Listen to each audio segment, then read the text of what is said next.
So, I've rinsed most of the water up here in the front area. There's not really any holes up there, but the water is run back. So now I'll let the jack down so the car is tilted a little more higher on the rear, because there's actually spaces in here and in here. Come around this way. And down in here. And we want the water and the garbage to drain out of there.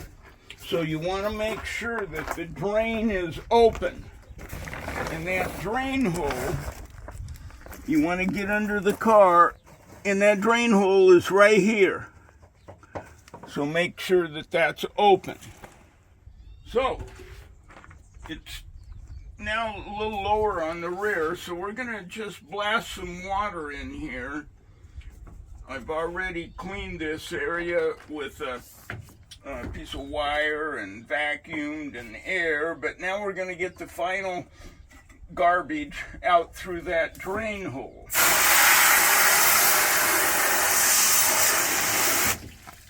On each side.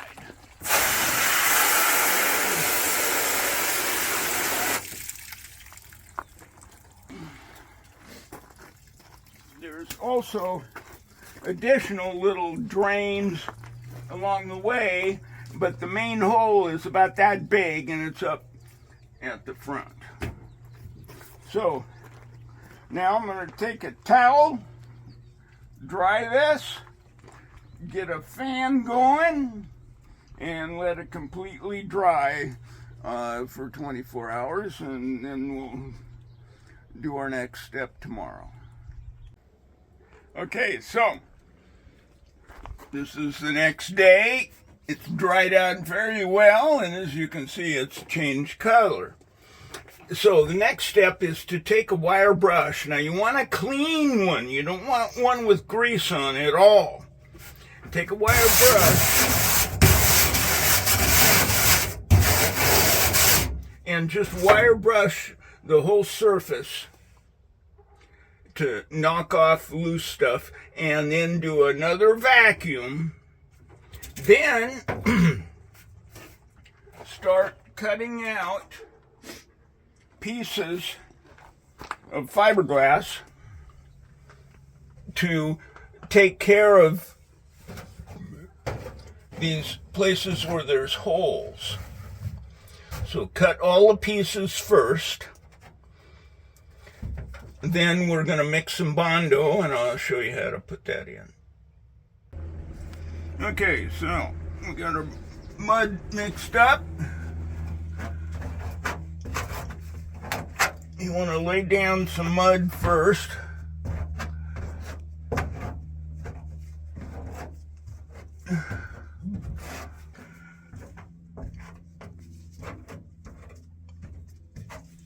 Then lay on our piece of fiberglass. You want to have gloves on for this. Get that mashed well into the mud.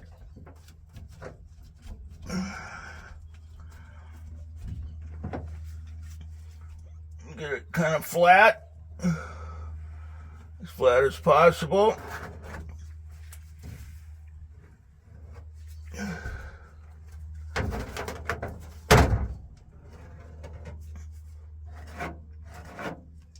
And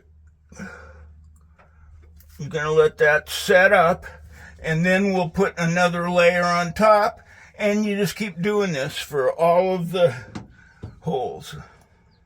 We've got our first layer on here. I want to point out something. Why don't I just cut out a trunk piece and pop rivet it on or screw it on? Well, here's the gas tank right here. Pop rivets, you puncture the gas tank. Screws, you'll puncture the gas tank.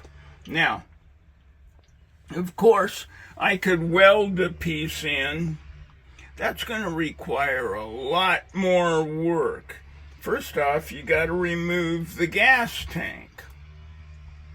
And this is just a trunk floor. It just needs to be relatively strong and not have holes in it, because what'll happen is, driving down the road, there's a negative pressure here at the trunk, and exhaust can get in here and into your passenger compartment, which you don't want. So, this is the much cheaper way to do the job. Saves the customer thousands of dollars. So, I've put a second coat of Bondo on there and sanded, and I like using one of these. Really makes things easier.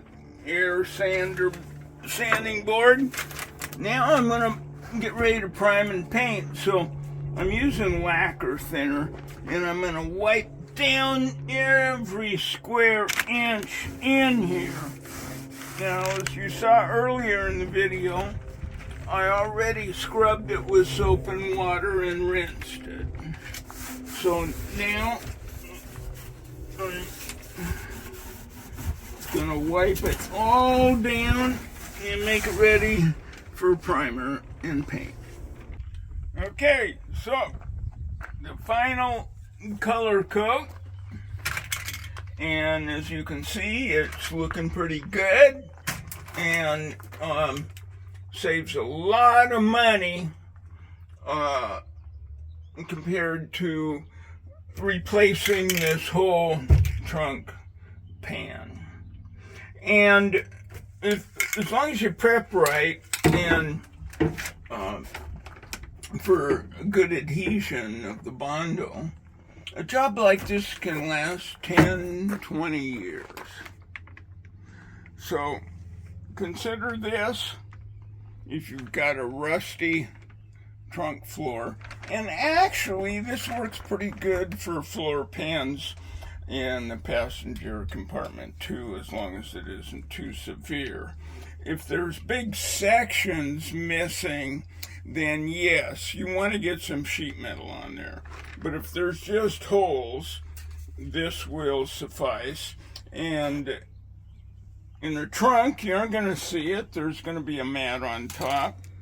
Same goes for floor pans up front. Okay, so I've painted it. Put these wiring harness covers back in, and we've got a finished job here, and this will last a long time, save a lot of money, and there you go.